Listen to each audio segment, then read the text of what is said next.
සෑම පුද්ගලයෙකුම ප්‍රේරණා මූලාශ්‍රයකි. ශිෂ්‍යයා කීවේ ආචාර්ය මහත්මයා මම මේ වාචා සහ ප්‍රාර්ථනා කියවා බලමි.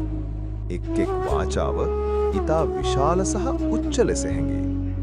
මම එය අනුගමනය කිරීමට නොවේවි කියා බිය වෙවමි. ආචාර්ය මහත්මයා නිහතමානී සිනහවක් දක්වමින් කීවේ ඒ එසේ නොවේ මගේ දරුවා. විශාල ප්‍රාර්ථනාවක් තබා ගැනීම ඔබව බිය කිරීමට නොවේ. එය ඔබේ හදවතට නිවැරදි දිශානිතියක් ලබා දීමටයි.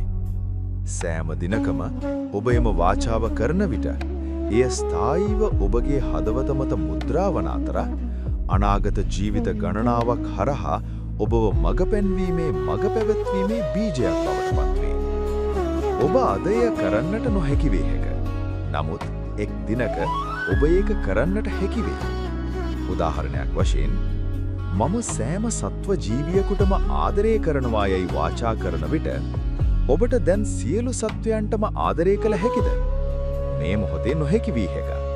නමුත් ඔබ සෑම දිනකම එම වාචාව තබාගෙන යනවා නම් ඔබේ ආදරය අඩින් අඩින් වැඩි වේ. එක් පුද්ගලයෙකුට ආදරය, පසු දෙදෙනෙකුට, එසේම ඔබට වේදනා ලබා දුන් අය දක්වාද. ජීවිතයට අඛණ්ඩව එම වාචාව තබාගෙන යන විට ඔබ තුල ඇති කරුණාව දිගින් දිගටම වර්ධනය වේ.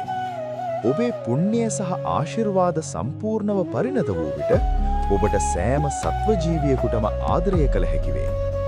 ඒ නිසා විශාල වාචා දුරස්ත ආදර්ශ නොවේ. ඒවා ඔබේ ආත්මය ජීවිත ගණනාවක් හරහා ගෙන යන දිශාවයි.